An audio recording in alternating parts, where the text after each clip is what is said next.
Aspatria Dreamscheme started in 2003, primarily just youth work. Now, 20 years later, we have still the youth work, but now we work with the wider community, running a food pantry. We have Elevated, which is a music project, the Making Men, which is like a men in sheds, where the guys get together, the Butterfly Club, which is a ladies only group. We also have the Restart project, where we go into both schools in our community, the junior school and the senior school. We also have the hobby share as well, which is people can come along and share their hobbies, whatever it may be, and they have the lunch together and things like that as well. The pantry is now quite a hub. We have a very constant core of families that come in, with other peripherals that come in or out depending upon their financial circumstances. I think the most important part of learning that's come out of the pantry is how lonely people are and how much social interaction they either currently don't have or most definitely didn't have through the pandemic.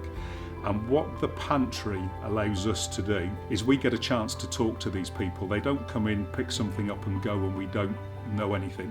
We know what they're doing, we know when they change jobs, we know what's going on with their grandchildren, their families. They're at a point where they'll talk to us and be quite open about the difficulties that they may or may not be having. We have a much better relationship, and the relational element then goes further, that Linda, through her work here over the years, a lot of the people that come into the pantry she's worked with before, or with the parents of children that she's working with now, or grandparents of the children that she's seen before. Aspatria Dreamscheme supports hundreds of people in our community and their families. It's like home from home, and like the kids that come in still, FIFA, feet up, shoes off. You know, it means a lot, it means the world to a lot of people. But what we've found is, with all these projects that's happening, is we really needed more space. We're already delivering out to 2 buildings, but it was still not enough.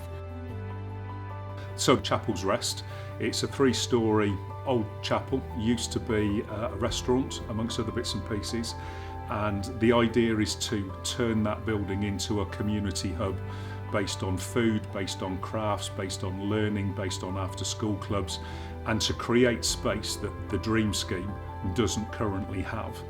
One of the things that we liked about Charity Bank was it was really easy and transparent. You told us exactly what we needed to do. So there was no grey. There was, if you can provide us with this, this, this and this, we'll be able to give you an answer.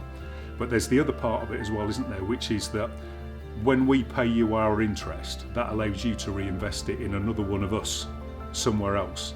And that was quite a big part for us to go, okay, if we're going to do this, can we do it in a way that we're not just putting profit into somebody else, but that profit is then used to help somebody that will be as grateful to be able to receive it as we did.